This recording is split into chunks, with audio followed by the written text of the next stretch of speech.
So life is a role-playing game. Role-playing game is when you play the role of somebody. The first, you should recognize these dice. I hope everybody does. Hope you've had a chance to play the early role-playing games, the role-playing games that were the tabletop versions of what modern video games are. Games like this. These are the types of dice people used in and still use in Dungeons and Dragons. So Dungeons and Dragons was the first game. This is what it looked like back in the early 70s. And you have this idea that you have a character and you have a character sheet and you have these stats. And just like in life, you're born with stats, your character's born with stats, your strength, dexterity, strength, intelligence, wisdom, dexterity, constitution, and charisma. All right. So, strength is obvious. How strong are you? Your dexterity. How nimble are you? How can you move your hands? What's your coordination? Constitution. How tough are you? Intelligence. What's your capacity to learn?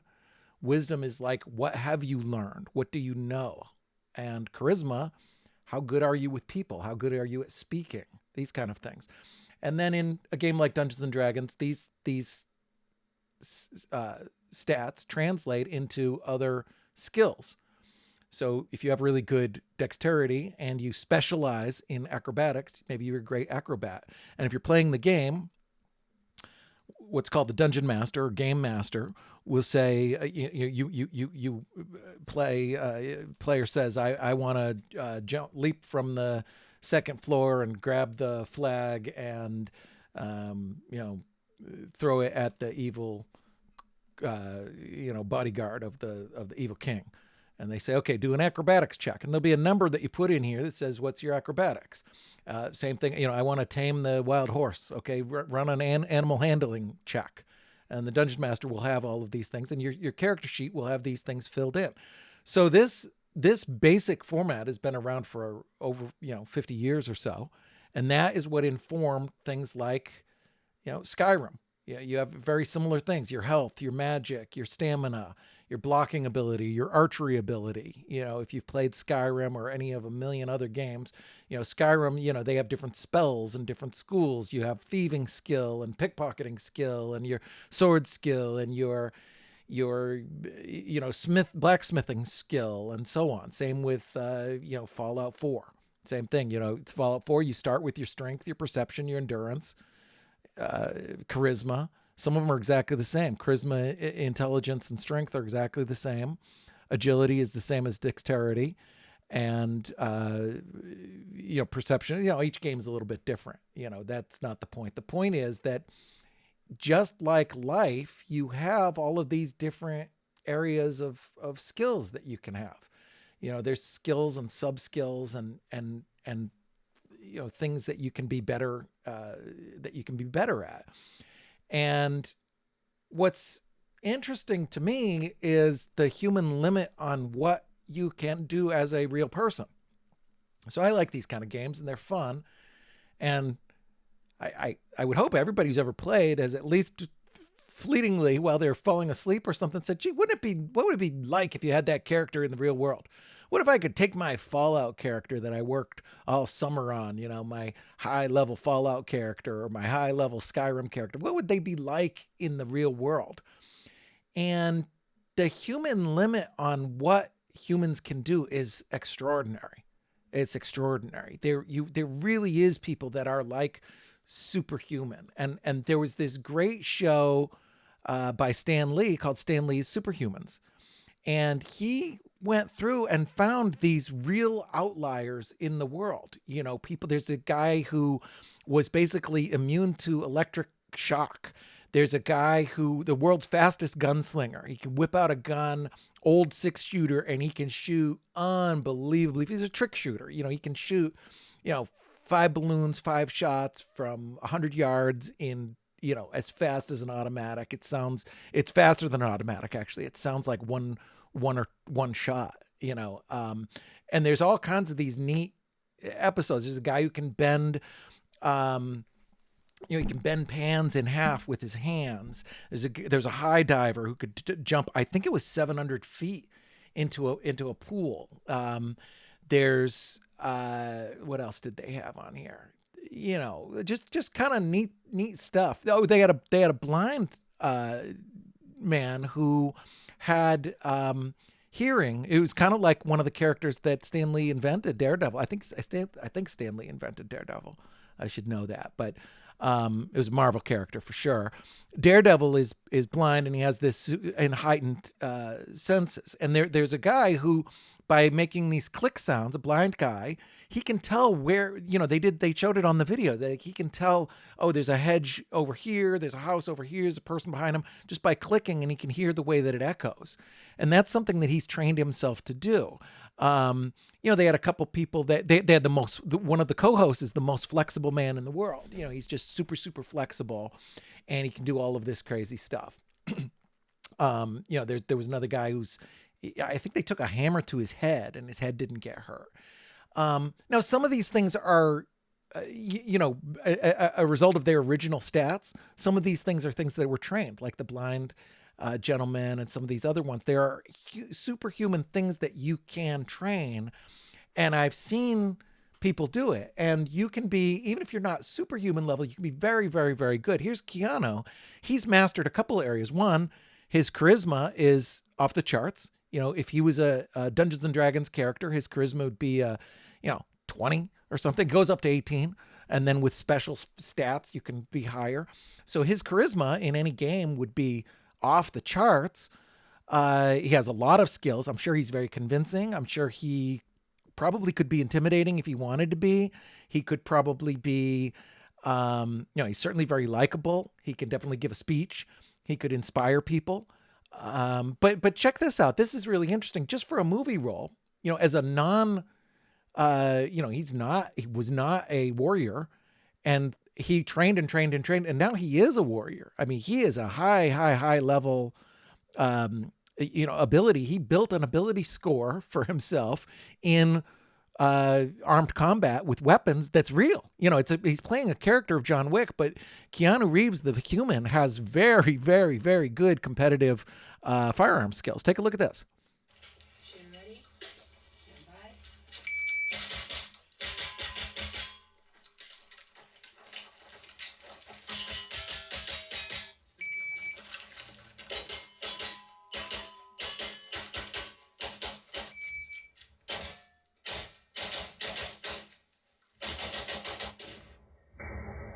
So Keanu is not his character. I mean, he's not Superman. He's just a dude, and he's a regular dude. He's an actor. He wasn't necessarily particularly tough or particularly ability. He didn't, as far as I know, he didn't have any military or special forces training.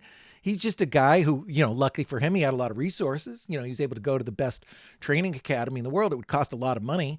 One of the best academies. We're lucky here in New Hampshire. This is Tartan Tactical that Keanu trained at. We have Sig Sauer right down the street, which is same level. You can literally train. I have a friend who trained. He spent a lot of time. It took him few years, and he spent a good amount of money there. I think he signed up for basically every single class, and he did a bunch of privates. I think he spent about $70,000, and he can do exactly what Keanu can do in this video. He looks just like Keanu. This is a doable thing that anybody can do if they put their mind to it. If they're fortunate, if you don't have the resources, you could get quite good even with no resources. You could get a airsoft gun and not even spend any money on ammo, and watch every video online and practice with that. Even a plastic gun. You practice with it enough, you could get quite good. Not quite as good as Keanu is here, but you could get very, very, very, very good with spending less money than Keanu. And maybe you don't have his natural ability. Maybe you spend more time. But the point is that anybody could become like what you'd call a tier 1 operator. In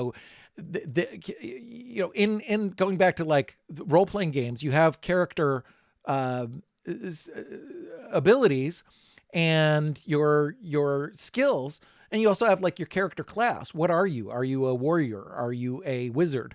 Warriors are real. There are real warriors in the real world, Navy SEALs and SAS, and even Keanu. Keanu is no joke. Like he's just a dude. But I know a lot of people who, I'm a a hobbyist. I like to train. I've even been in the military, but I don't have Keanu's skills. I can't do what he can do here. He could be competitive in competitive leagues, and that's just something he's built through just work. So you can build your real life character in the real world. You can become a tier 1 operator. You can become, which is like a, basically a term for, the ultimate elite, sort of special forces, Navy SEALs type of people like that.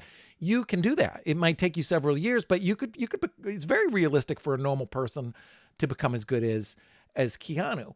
But what interests me is thinking about real people like this guy, Richard Bandler. I'll get to him in a second. So what I think about is like, what could you do with these role-playing characters in the real world? What would your Skyrim character or your Fallout character do in the real world? What would your Dungeons and Dragons character do in the real world?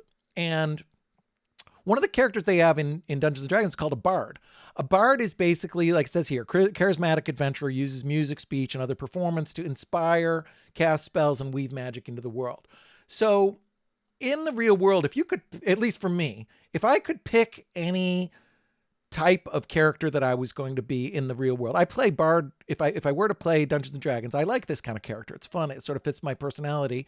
I like the idea of, the bard is the one who, the warrior is the one who goes and smashes things with a big sword.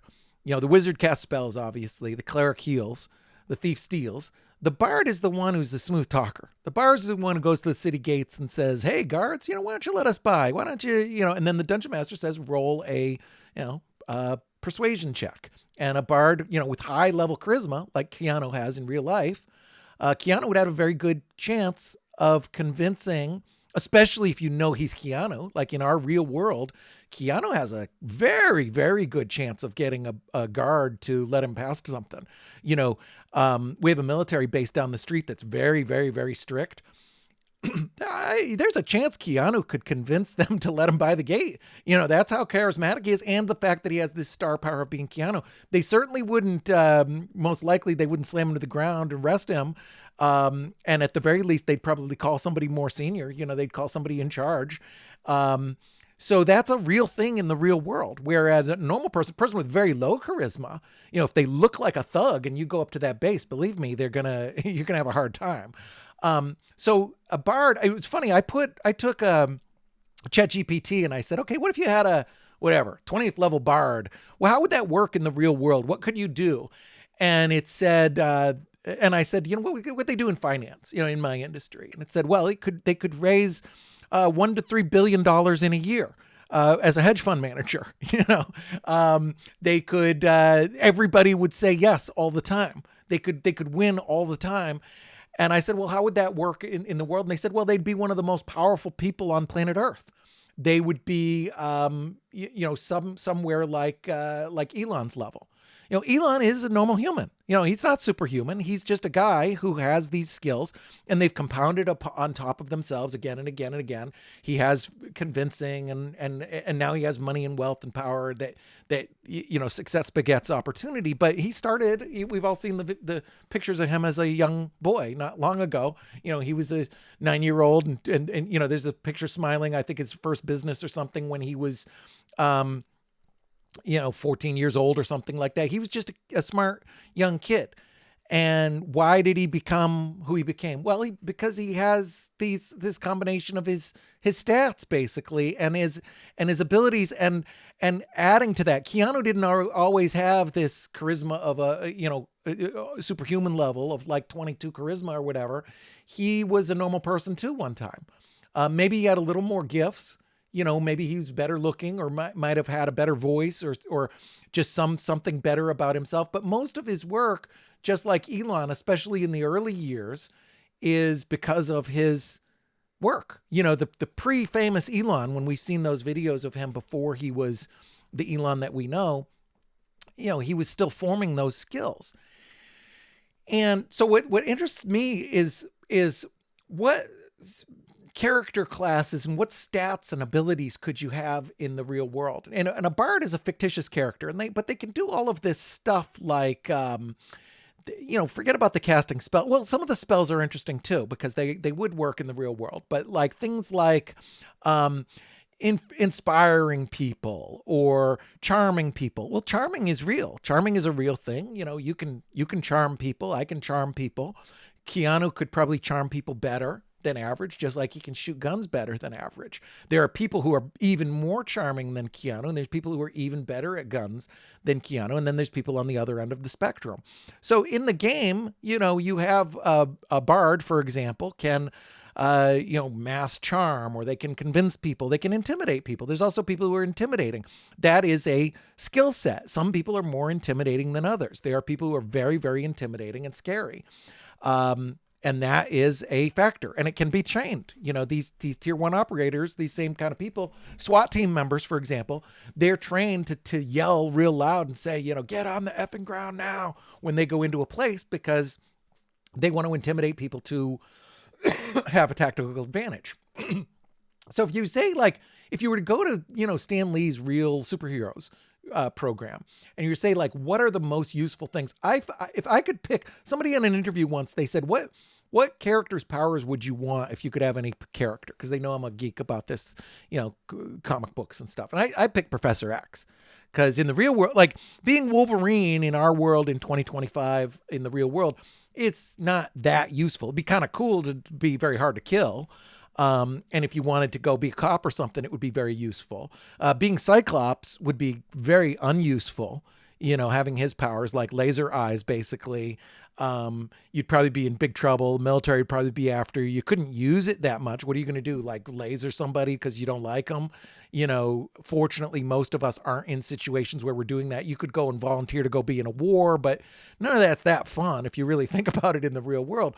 However, if you had Professor X's powers, I mean, for me in finance, that would be great. Everybody would say yes all the time. I have people, my big boss's boss who, from years ago, who's global titan.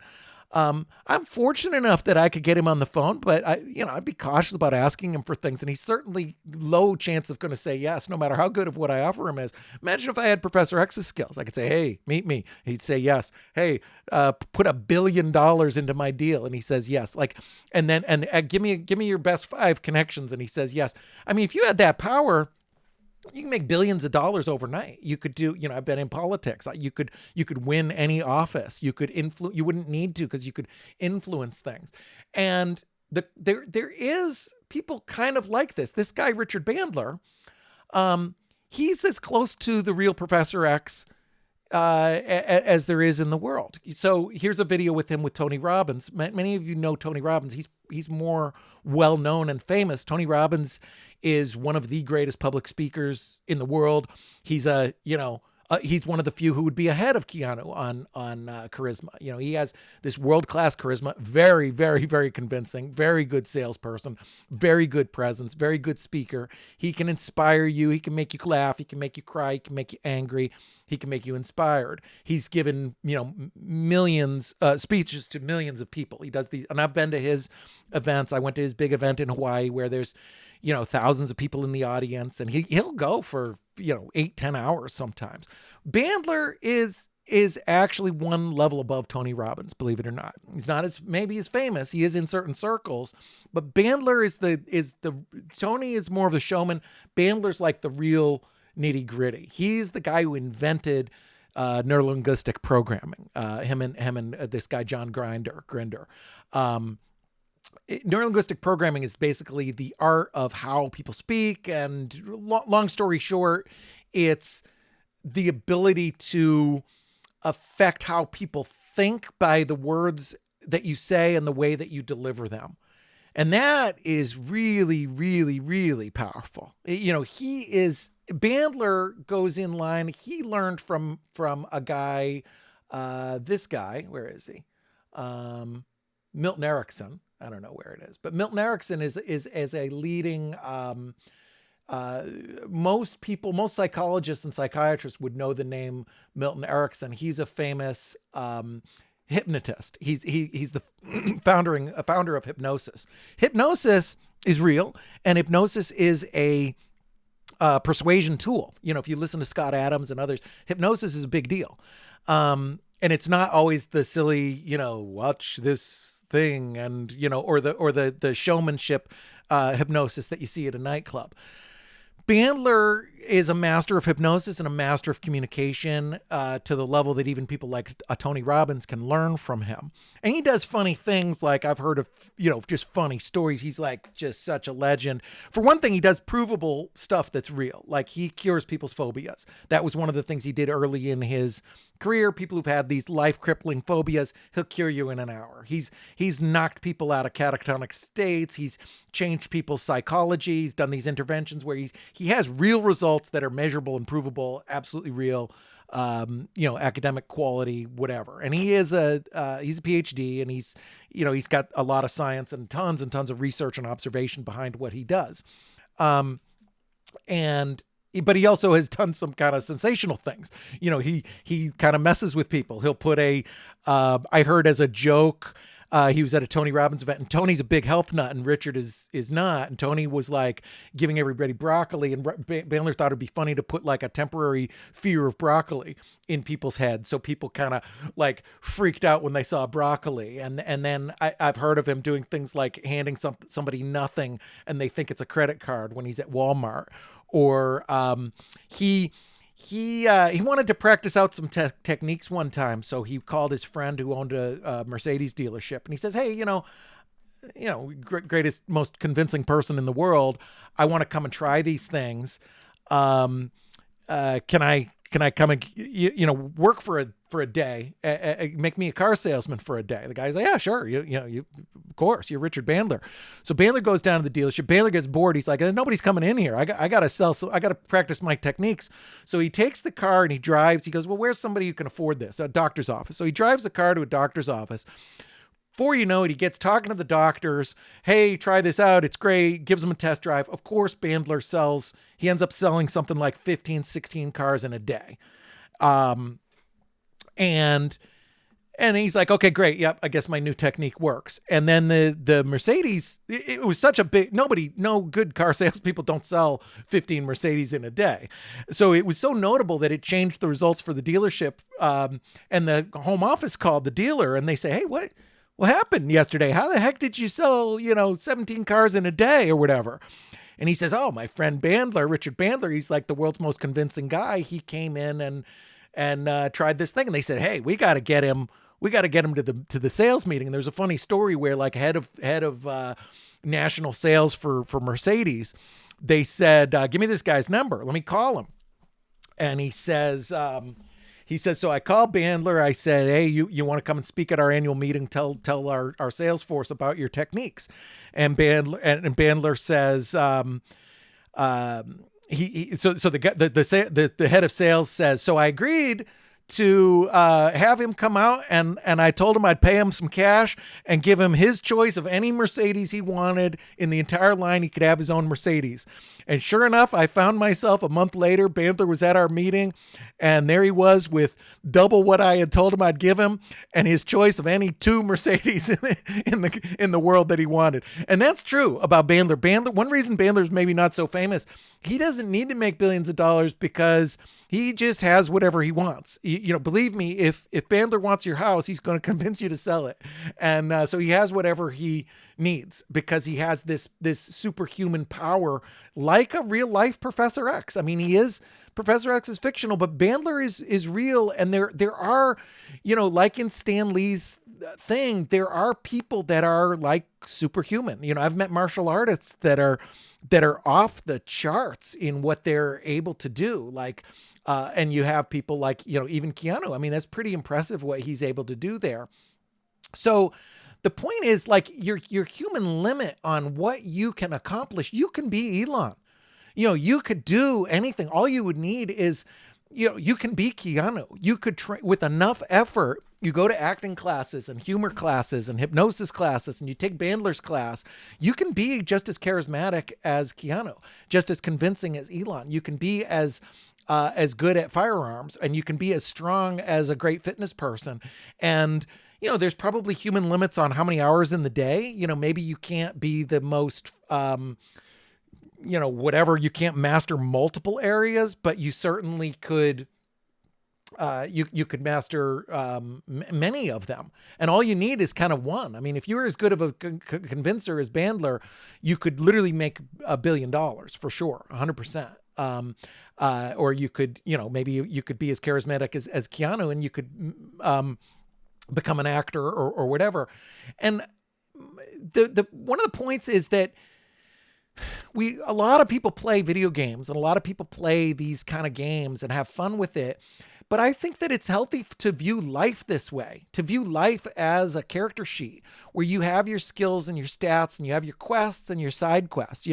My kids and I, we talk about things in terms of side quests. Like, I have a great friend who, he's just a spirit of adventure. I was with him one time in Puerto Rico, and we were walking, and he goes, "Hey, what's going on over here?" And we just ended up in this room we ended up in some kind of ceremony, and there's candles. I'm like, "What the heck are we doing here?" And he's like, whatever. It's like a side quest. And it's good to do little side quests. Go to an event that you've never gone to. You never know where it will lead. My first Bitcoin event was a side quest. I'm like, whatever. I don't know what this nerd money is. I'm going to go try it. And that changed my life because it led to another thing and another thing. You never know who you're going to meet or what you're going to do. If you say yes to things, it's like a side quest. And then there's main quests too. What can I do? And then there's like whole downloads. Our son just went off to college, and I said, well, that's like a DLC. That's like a full new game. It's like a whole new download with new character classes and new abilities and new ways to do things. And when you get good at something, if you get great at firearms or karate or poetry, that helps you with other things. If you get good at excellence, that will help you in other ways. I had a mentor who's a very, very successful financial guy. Everybody he hired, he said he wanted to make sure they were great at something. Didn't matter if they were concert piano, downhill skiing. He wanted people who knew how to be great at something. And I had a tech guy who was a leading tech genius. And I said, what's your advice to kids? And he says, let them get really focused. Let them nerd out on something. Even if it's Minecraft or whatever, let them focus on something, because that focus that they will have will serve them if they ever get into tech. So view life as a game. These games are fun. There's a reason 90 million people play video games. There's a reason Dungeons and Dragons has been around for half a century or more than half a century now. And yeah, there's hard things, there's challenges, there's final bosses, there's jerks that you got to deal with.